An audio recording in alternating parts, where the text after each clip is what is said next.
अस्सलाम वालेकुम एवरीवन। आज हमारा सेकंड लेक्चर है। आज का टॉपिक है एक्यूट इन्फ्लेमेशन। एक्यूट का मतलब होता है बिल्कुल ही sudden, instant, within minutes. सही है। तो जो इन्फ्लेमेशन होती है, एक्यूट इन्फ्लेमेशन, वो भी बिल्कुल सडन होती है, इंसेट। जैसे ही इन्फेक्शन होता है फ़ौरन से with in minutes inflammation, acute inflammation develop हो जाती है। सही है। तो विद इन फ्यू मिनट्स या आवर्स एक्यूट इन्फ्लेमेशन डेवलप हो जाती है। और इसके मेन कैरेक्टरिस्टिक्स क्या है? इसमें एक तो एडीमा होता है बॉडी में, और दूसरा इसमें ल्यूकोसाइट्स, पर्टिकुलरली न्यूट्रोफिल्स की इमिग्रेशन होती है। मतलब जो वो टिश्यूज़ के पास जाते हैं इन्फेक्शन के पास, जहाँ भी डैमेज जहाँ हुआ होता है, वो ल्यूकोसाइट्स, न्यूट्रोफिल्स जाते हैं। एक एडीमा, एक न्यूट्रोफिल्स। अब इसको हम मज़ीद डिटेल में डिस्कस करते हैं। अच्छा, तो ये तो हो गई डेफिनेशन कि जो बिल्कुल सडन ऑनसेट हो विद इन मिनट्स और आवर्स। और इसके दो कैरेक्टरिस्टिक्स हैं, एक तो एडिमा प्रोड्यूस होगा और दूसरा ल्यूकोसाइट्स, न्यूट्रोफिल्स जाएंगे डिफेंस के लिए। सही है। अब इसके तीन मेजर कंपोनेंट्स हैं।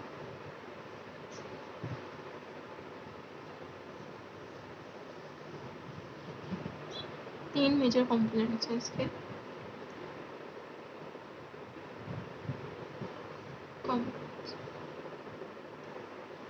पहला है वेजोडाइलेशन होती है इसमें, सबसे पहले वेजोडाइलेशन।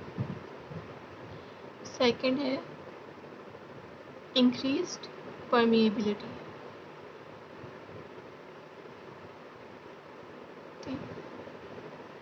और थर्ड है इमिग्रेशन ऑफ ल्यूकोसाइट्स। सही है। तो ये इसके तीन मेजर कंपोनेंट्स हैं। अब हम एक एक करके तीनों को डिस्कस करेंगे। सही है। सबसे पहले आता है वेजोडाइलेशन।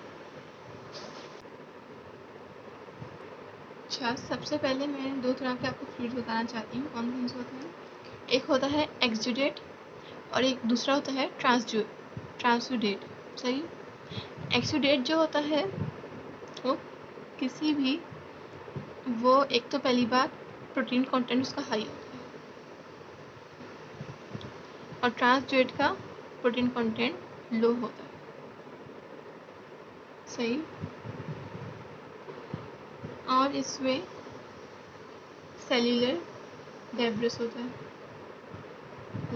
डेब्रिस, और इसमें नहीं होता। सही है। ये किसी भी इन्फ्लेमेटरी रिएक्शन में प्रोड्यूस होता है, और ये as a result of different osmotic और हाइड्रोस्टैटिक प्रेशर की वजह से प्रोड्यूस होता है ट्रांसलेट। सही है। अब हम आ जाते हैं changes in vascular flow and calibre कि मतलब क्या चेंजेस होती हैं एक्यूट इन्फ्लेमेशन में वेसल में। सही है। तो सबसे पहले जैसा कि आपको पता है, मैं बताया था कि जब भी कोई माइक्रोब आता है, तो जब कोई भी टिश्यू डैमेज कर देता है, तो जो मैक्रोफेजेस वगैरह होते हैं वो प्रोड्यूस करते हैं केमिकल मीडिएटर्स। कौन कौन से? हिस्टामिन,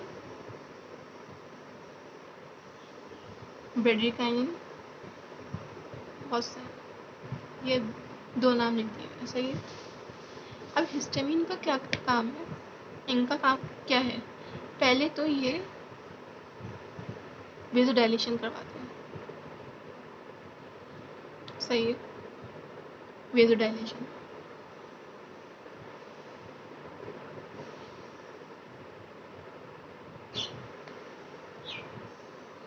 अच्छा, तो ये जब वेज़ोडाइलेशन करवाता है तो जो वेसल का ब्लड फ्लो होता है, वेसल का फ्लो जो होता है वो इंक्रीज हो जाता है, जिसकी वजह से रेड कलर आता है इन्फ्लेमेशन के टाइम। सही। दूसरा क्या होता है, वेस्कुलर परमिएबिलिटी इंक्रीज हो जाती है, वेस्कुलर परमिएबिलिटी इंक्रीज हो जाती है, जिसकी वजह से जो एक्सुडेट होता है वो निकलता है टिश्यूज़ में, वेसल्स के बाहर निकल जाता है टिश्यूज़ में। अच्छा, अब हम पढ़ेंगे कि एक्यूट इन्फ्लेमेशन के टाइम वेसल्स में क्या चेंजेस आते हैं। सही है। तो जैसा कि मैंने आपको पहले बताया था जनरल इन्फ्लेमेशन के टाइम कि जब भी कोई माइक्रोब आता है, सही है, वो करता है टिश्यू डैमेज, टिश्यू डैमेज। सही। अब टिश्यू डैमेज जब होता है तो प्रोड्यूस होते हैं, मतलब प्रोड्यूस नहीं होते, जो बॉडी का जो होस्ट मैकेनिज्म है, डिफेंस मैकेनिज्म है, वो आ जाता है, मैक्रोफेजेस वगैरह आ जाते हैं, वो प्रोड्यूस करते हैं हिस्टामिन। क्या प्रोड्यूस करते हैं? हिस्टामिन और बहुत से chemical mediators. Histamine chemical mediator है। सही है। अब हिस्टामिन का काम क्या है, असल हिस्टामिन का काम क्या है? सही है। सबसे पहले इसका काम है वेज़ोडाइलेशन करवाना। वेज़ोडाइलेशन मतलब वेजल्स को डायलेट करना, वेजल्स का ल्यूमेन इंक्रीज बड़ा करना। पहले इतना सा था तो फिर इतना हो जाएगा। सही है। वेजल का दूसरा इसका काम है वेसल्स की परमिएबिलिटी इंक्रीज करना। सही है। वेसल की परमिएबिलिटी इंक्रीज करना। फॉर एग्जांपल अगर ये एक लेयर ऑफ सेल है, सही है, ऐसे है बिल्कुल टाइट, तो ये कैसी हो जाएगी, थोड़ा इसमें गैप आ जाएगा। अब इससे होगा क्या, इन दोनों से होगा क्या? इससे ये होगा कि ब्लड फ्लो इंक्रीज होगा। सही। और बॉडी में जो बाहर से हम देखते हैं रेडनेस, वो इस वजह से प्रोड्यूस होगी, रेडनेस। सही। अब वेसल परमिएबिलिटी से क्या होगा कि जो सारा फ्लूइड होगा वो बॉडी के वेसल के बाहर चला जाएगा टिश्यूज में। सही। एक्सुडेट। अब जैसा कि आपने देखा कि ये एक्सुडेट हो गया, आ गया बाहर टिश्यू एरिया में। सही है। लेकिन अब जो वेसल है हमारी, जो वेसल थी, इसमें रेड ब्लड सेल्स की कंसंट्रेशन इंक्रीज हो गई। सही। इंक्रीज हो गई, जिसकी वजह से जब हम बॉडी में देखेंगे इन्फ्लेमेशन के टाइम तो रेडनेस होगी। सही है। और ब्लड वेसल के अंदर स्टेसिस होगा। स्टेसिस मतलब कोई चीज़ मतलब बहुत रुकी हुई है, तो ब्लड वेसल के अंदर हम कहेंगे वेस्कुलर कंजेशन हो गई, कंजेशन। सही है। अब क्योंकि स्टेसिस हुआ है, ब्लड सेल्स बहुत सारे रुके हुए हैं ब्लड वेसल के अंदर। सही। स्टेसिस है तो क्या होगा कि जितने भी रेड ब्लड सेल्स हैं वो वेसल के बीच में आ जाएंगे। फॉर एग्जाम्पल ये वेसल है, सही है। ये है रेड ब्लड सेल्स, यहाँ आ जाएंगे, और जितने भी वाइट ब्लड सेल्स हैं, मतलब ल्यूकोसाइट्स, वो कोनों पे चले जाएंगे, बिल्कुल मार्जिन्स पर। सही।